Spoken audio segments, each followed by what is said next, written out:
Programme میں ایک بار پھر خوش آمدید ناظرین۔ اس وقت سینیٹر کامران مرتضیٰ صاحب ہمارے ساتھ موجود ہیں، ان سے گفتگو کریں گے۔ سینیٹر صاحب بہت شکریہ سر وقت نکالنے کا۔ آج 27ویں آئینی ترمیم کی منظوری، آپ کا احتجاج، آپ کے تحفظات، لیکن ہم نے دیکھا کہ سر JUIF کے ایک سینیٹر نے حکومت کو سپورٹ کیا، اس ترمیم کو سپورٹ کیا اور ووٹ دیا۔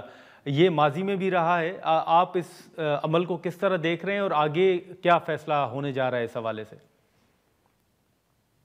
ووٹ ایک قومی امانت ہے اور رائٹ فرام انڈیویجول ووٹ، اور پھر اس کے بعد اوپر آ کے بھی یہ ووٹ امانت ہی رہتی ہے، اور قوم کے ساتھ ساتھ یہ پارٹی کی بھی امانت ہوتی ہے۔ اس امانت میں خیانت نہیں ہونی چاہیے، گو کہ آج ایک ووٹ کے حوالے سے خیانت ہوئی ہے تو انفارچونیٹ، اور کیا کہہ سکتا ہوں اس میں۔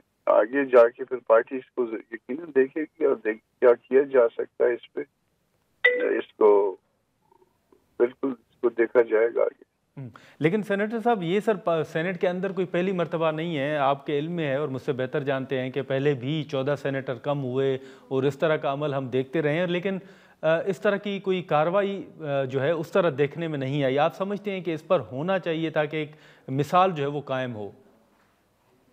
دیکھیں نا، دو لوگ اس میں برے ہوتے ہیں، ایک ووٹ وہ پارٹی کی خواہش کے بغیر کسی کو دینے والا اور دوسرا لینے والا، تو دونوں کی طرف برائی جو ہے وہ، اگر میں ووٹ کہیں پہ دیتا ہوں پارٹی پالیسی کے خلاف تو میں بھی غلط، اور کوئی لیتا ہے تو وہ بھی غلط۔ یہ تو جمہوریت کی اس کے خلاف ہے، منشا کے خلاف، اس میں کہ ووٹ کے اوپر جا کے کوئی اچھا برا کام کر کے اور اس کو جو ہے اس طرح سے اپنے مقاصد کے لیے استعمال کیا جائے۔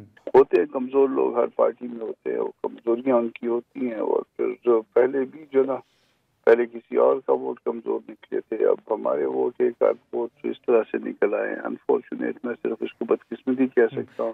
لیکن کامران صاحب، آپ سمجھتے ہیں سر کہ سیاسی جماعتوں جب ٹکٹس دیتے ہیں یا جب ان کو منتخب کرواتے ہیں تو اس عمل کو بھی دیکھنا چاہیے، یا سیاسی جماعتوں سے بھی بہت سی جگہوں پہ غلطیاں ہو رہی ہیں؟ دیکھیے نا، میرے دین ایمان کا سیاسی جماعت کیسے جو نا اس کو گیج کرے گی؟ یہ کہیں نہ کہیں پہ تو جو نا غلطی ہو بھی جاتی ہے۔ اگر اب 7 سینیٹر ہیں، 7 میں سے ایک غلطی ہو گئی تو اس میں جو ہے اس کی پرسنٹیج نکال لیجیے، اتنی غلطی کا چانس تو نکل ہی آتا ہے۔ لیکن کامران صاحب، معذرت آپ کی بات کاٹ رہا ہوں، آپ اوورآل سر کیا امپیکٹ دیکھ رہے ہیں عدلیہ کے حوالے سے یا سیاسی ماحول اس 27ویں آئینی ترمیم کے؟ دیکھیے، سیاسی ماحول کو بھی برباد کیا گیا ہے۔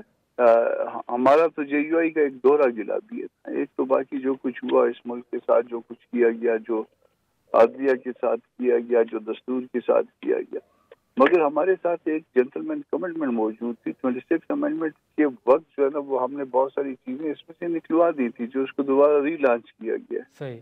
تو جب اس طرح سے ری لانچنگ ہوتی ہے چیزوں کی، اس کا مطلب یہ کہ کل یہ سیاسی اعتماد جو ہم نے کیا تھا وہ غلط کیا تھا، ہم یہ فیل کر رہے ہیں کہ ہمارے ساتھ دھوکہ کیا گیا، اور اس دھوکے کے بعد آپ کے اوپر جو نا، آپ کی زبان کے اوپر کوئی دوبارہ اعتبار کرنے کے لیے تیار ہوگا؟ سوال یہ ہے۔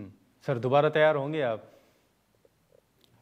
یہ سوال ہے نا، یہ آپ کے لیے چھوڑے جا رہا ہوں، ملک قوم کے لیے چھوڑے جا رہا ہوں، ہم تو تیار نہیں ہوں گے، مگر بہرحال کوئی ایک دوسرے پہ اعتبار کر سکے گا، اعتبار کیا جاتا ہے اس معاشرے میں، اعتبار کر کے جو ہے ایون رشتے ناطے بھی کیے جاتے ہیں، مگر یہاں پہ جو نا اگر اس طرح سے جو نا وہ دھوکے شروع ہو جائیں کہ آپ جو ہے نا کسی کے ساتھ جو ہے وہ اس کو جو ہے نا آج آپ کو اگر ضرورت ہے اور آپ اس کے ساتھ ایک کمٹمنٹ کر کے اور پھر معاملے کو اس گن کو ٹپا لیں، اور اس کے بعد پھر جو ہے نا وہ اگلا جب آپ کے پاس کوئی اور جو ہے نا مینجمنٹ ہو جائے تو پھر اس مینجمنٹ کے تحت جو ہے نا پھر اگلا کام کر لیں۔ کل پھر ایک نئی مینجمنٹ ہو گئی تو پھر جو پارٹیاں آج چاہ رہی ہیں یہ بھی مائنس ہو جائیں گی۔ چلیں ٹھیک ہے کامران صاحب، بہت شکریہ سر وقت نکالنے کا۔ ناظرین، سے کامران مرتضیٰ صاحب کی گفتگو آپ نے سنی۔ یہاں پر ایک مختصر سا بریک لیتے ہیں اور بریک کے بعد گفتگو کو آگے بڑھاتے ہیں۔